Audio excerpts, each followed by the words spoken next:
What's going on? This is your man John Fortune, your host of the Frustrated Fan Sports Show. And today's show is about a topic that has been on everybody's mind. A topic that has been something of controversy for years, and over time has always been something of concern for those people who have teams, and for some reason their teams can't always get over the hump because their team never gets this one thing. And that topic is the draft lottery rigged? Now, I have cold, hard facts sitting in front of me that says that the draft lottery is in fact rigged, and at the same time that it's been rigged for a while. Now, I remember the years of them saying that Patrick Ewing, the Knicks won the draft, that it started getting rigged right around the time that Patrick Ewing was drafted to the Knicks. And there are a bunch of things in history, in NBA history, that shows that the draft has been rigged or manipulated in favor of teams.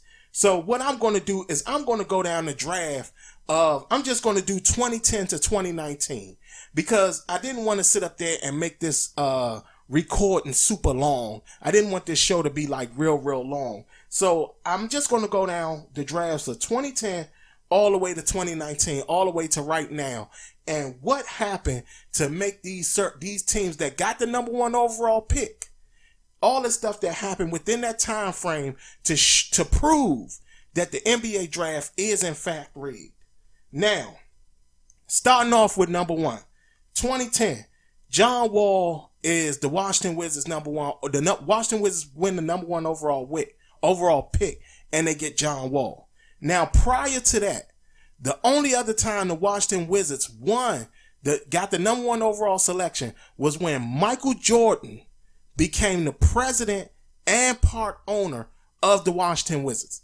That was the only other time that during this time period that you saw that the Washington Wizards / Bullets win the number one overall pick. Now, a lot of y'all saying, well, what happened in 2010 that got the Wizards to get that number one overall pick? We have to go back 1 year. In 2009, Abe Pollin passes away.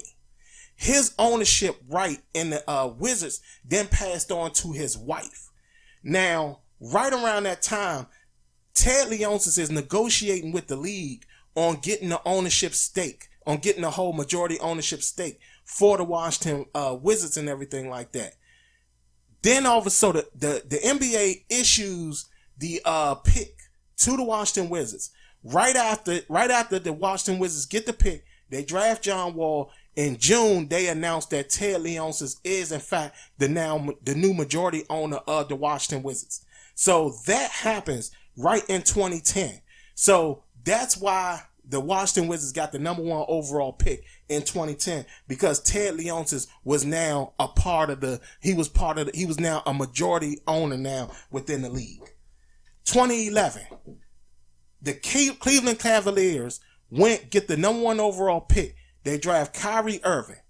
Again, what happens prior to, we got to go back a year before then.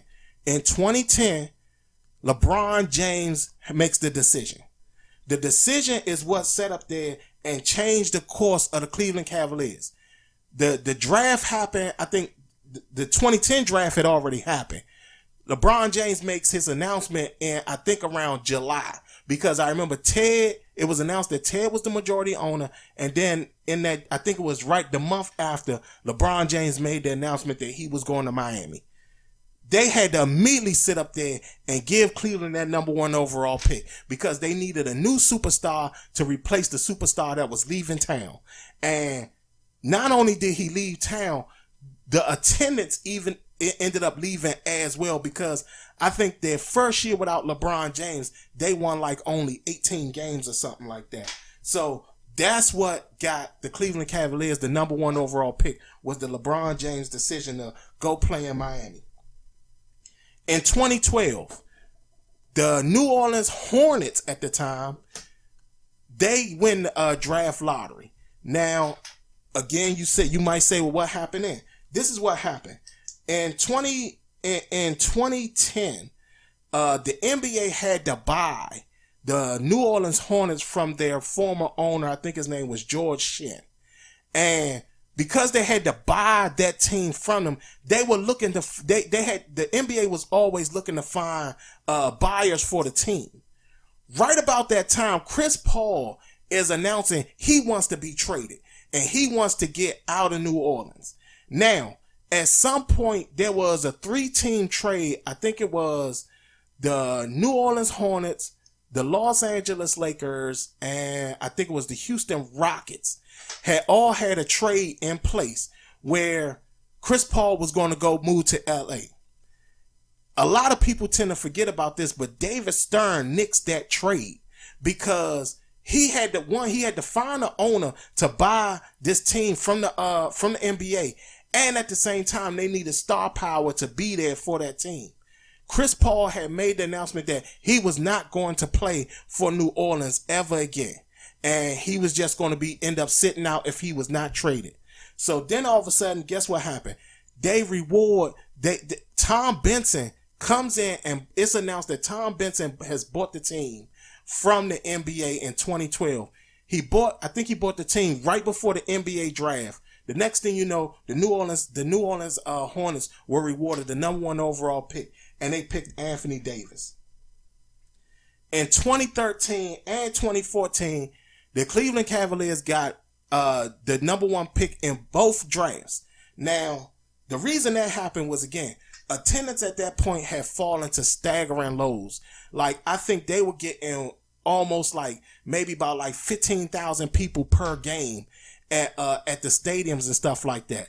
Along with that, there was a announcement that had happened, or there was it was rumors and speculation going around that Dan Gilbert was either going to move the team or he was going to sell the team, and the new ownership was going to then move the team. And I remember this, and for people that might be Cleveland Cavaliers fans, I think they might remember this a little bit better. But during that time period, when that speculation came out, they were really struggling and everything. And Dan Gilbert was still really angry, and he was like, there's no way his team is going to win and stuff like that. And sure enough, boom, they win the draft the next 2 years. And those 2 years, they ended up drafting Anthony Bennett and Andrew Wiggins. So I do remember that it was about the attendance drop, because I think they were getting maybe 15,000 fans at that time. And then it was also the fact that the speculation or the rumor that was going around was that Dan Gilbert was either going to move the team or he was going to sell the team. And I think, if I can remember, I think that the person that they were talking about the possibility of buying the team was going to be the Starbucks guy, Schwartz. And I think that it was told that he was going to move the Cleveland Cavaliers to Seattle for the Supersonics to come back. And that's what happened. 2015, the Minnesota Timberwolves get the #1 overall pick, and they draft Karl-Anthony Towns. Again, y'all may say, well, what happened there? 2014, I don't know if he's still the owner. I don't think he is, but the owner at the time was Glenn Taylor. Glenn Taylor has sat up there and forced the general manager at that time to trade Kevin Love away. And this was right after Kevin Love had came off of an all-star appearance. I think he was first team NBA. He was a 30 and 20 rebounding guy. He was doing everything for that team. And again, he was a superstar for that team. And sure enough, I remember because Glenn Taylor forced the general manager to trade Kevin Love away. Then in turn, if I can remember, because I remember he was trying to go around the league. He was trying to sell the team underhandedly without really even letting the league know that he was trying to sell the team, because he was trying to sell the team to a minority owner with the Memphis Grizzlies. I remember his last name was Steve Kaplan. Steve Kaplan was the guy. And it was going to be a situation where Steve Kaplan was going to buy the shares in the Minnesota Timberwolves, and then from there he was going to end up becoming majority owner.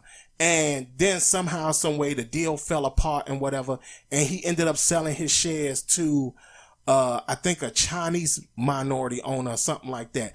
But I remember that's what happened. And sure enough, right after they did that, that's when Karl-Anthony, they got the number 1 overall pick for Karl-Anthony Towns. 2016 and 2017, the Philadelphia 76ers win the number 1 overall pick for 2016 and 2017. Now, the significance that happened there has nothing to do with them tanking and losing and stuff like that. What ended up happening at that point was Jerry and Brian Colangelo came on to the 76ers. Now, for all of y'all that don't know about the Colangelos, they are like NBA royalty. The Colangelos, they owned the Phoenix Suns at one time. I think that Jerry, who's the dad, was like the youngest GM ever in NBA history and stuff like that. And his son is he ended up running the team for a while and things like that. And when the Colangelos came on, sure enough, the NBA rewarded the 76ers with the 2016 number 1 overall pick and the 2017 number 1 overall pick. Of course, within that time frame, these are stories that, aren't really being told that much. But I remember when Brian Colangelo got into all that trouble and stuff like that, his dad had put out there that he was going to find a way to ruin the 76ers relationship with other NBA teams. So I do kind of remember that. So that's what happened with the 76ers. That's how they got the first round picks in the 2016 year and the 2017 year. In 2018, the Phoenix Suns get the number 1 overall pick and they take DeAndre Ayton. Now, this was right about the time where everybody was preaching about the whole tanking theory. And it was like, well, the 76ers did it, because people didn't know about how powerful the Colangelos were in the NBA. Everybody was like, oh, the 76ers are tanking. We're going to tank too. And in turn, the Phoenix Suns, it did exactly like they went right down there and they completely tanked the whole season. Along with that, they ended up trading away Eric Bledsoe. They traded him to the Milwaukee Bucks for Greg Monroe. And they completely tanked the whole season. When they sat up there and they won the number 1 overall pick, that's when everything started to go around about like tanking is great. The 76ers tank, they won. The Phoenix Suns tank, they won. Best thing to do, you want to get the number 1 overall pick, you got to tank. And then the NBA went on the tail, was like, no, just because you tank, that doesn't mean anything. It proves nothing. And everybody kept saying, well, the 76ers tank. They tanked 2 years in a row. And here come the Phoenix Suns. They had the worst record in the NBA. And guess what they got? The number 1 overall pick. So you knew this year they had to show that tanking was not going to be the thing, because when they saw the Phoenix Suns do that, and then all of a sudden it basically came to the point where everybody was talking about the factor of tanking being God in the NBA, they hated that. So in turn, they made it a point of saying that just because you tank, that doesn't mean you're going to win the NBA draft.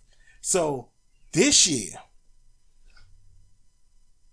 the New Orleans Pelicans get the number 1 overall pick in this year's draft. Now, a lot of y'all may say, well, John, why didn't they win the draft last year when their owner Tom Benson passed away? Well, the reason they didn't win it last year was because of the fact that even though Tom Benson passed away, Anthony Davis at that point never said he did not want to play in New Orleans and that he was not going to re-sign with New Orleans. Anthony Davis said that this year. So when Anthony Davis made that proclamation that he was never going to play in New Orleans and he was not going to re-sign with New Orleans and he was going to leave as a free agent, they had to make sure that New Orleans got something out of this deal. And sure enough, if New Orleans didn't win the draft lottery this year, And all that is because Anthony Davis, a superstar, is leaving. Now, a lot of people who are Knicks fans are going to listen to my show and say, why haven't the Knicks won anything? That your theory is wrong. My theory isn't wrong, and I'm going to tell you why my theory isn't wrong. And it has a lot to do with the Knicks. The Knicks are not the problem. It's not the Knicks. The Knicks are a great team, a super franchise, a team that's been around for centuries, a team that's in a big market that means so much to the city, all that type of stuff. The problem with the Knicks has everything to do with James Dolan. James Dolan is the Al Davis of the NBA. The NBA hates James Dolan so much is that they can't wait for him to sell the team off.